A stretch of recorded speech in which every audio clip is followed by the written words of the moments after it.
বন্ধু বান্ধৱীসকল সিৰিয়েল অনুৰাগিনীৰ আজি 8:30 বজাৰ খণ্ডটি চাবৰ বাবে বহুতেই বেছি ধুনীয়া হ'বলৈ গৈ আছে কিয়নো আজিৰ খণ্ডটিৰ প্ৰথমতে আপোনালোকে দেখিবলৈ পাব আজি প্ৰীতম আৰু ধৃতিয়ে কথা পাতি থাকিব তেওঁলোকৰ সকলোবোৰ মনৰ কথাবোৰ পাতি থাকিব অকলহৰীয়া এডোখৰ ঠাইত আৰু তাতে সকলোবোৰ কথা ক'ব কেনেকৈ এতিয়া এইবোৰ ঘটনা ঘটিবলৈ পালে লগতে অনুষ্কাই আহিও একো কৰিব নোৱাৰিলে অৱশেষত ধৃতিয়ে সফল হ'ব পাৰিলে আৰু লগতে ভগৱানৰ ওচৰত সেইবোৰ কথা কৈ এতিয়া আজি প্ৰাৰ্থনা কৰা আপোনালোকে দেখিবলৈ পাব ধৃতিক আনফালে আপোনালোকে আজিৰ খণ্ডটিতে দেখিবলৈ পাব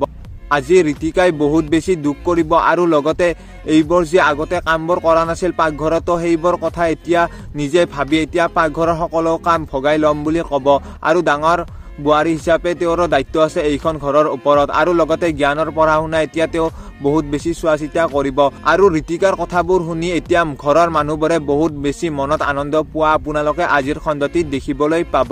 আৰু আনফালে আপোনালোকে আজিৰ খণ্ডটিতে দেখিবলৈ পাব ধৃতিৰ ভায়েকে এতিয়া মাকক ক'ব যে বায়ে যিমানখিনি কৰিলে এইখন ঘৰৰ কাৰণে এতিয়া মোকো অকণমান কৰিবলৈ চান্স দিয়া মা তো সেইটো কথা এতিয়া কৈ থকা আপোনালোকে আজিৰ খণ্ডটিত ধৃতিৰ ভায়েকে মাকৰ আগত কৈ থকা আপোনালোকে আজিৰ খণ্ডটিত দেখিবলৈ পাব তো কোনে কোনে এই ধাৰাবাহিকখন চাবলৈ অধীৰ আগ্ৰহেৰে বাট চাইছে তেওঁলোকে এটা কমেণ্ট বক্সত কমেণ্ট কৰি জনাবলৈ নাপাহৰিব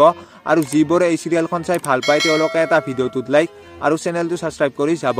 ধন্যবাদ।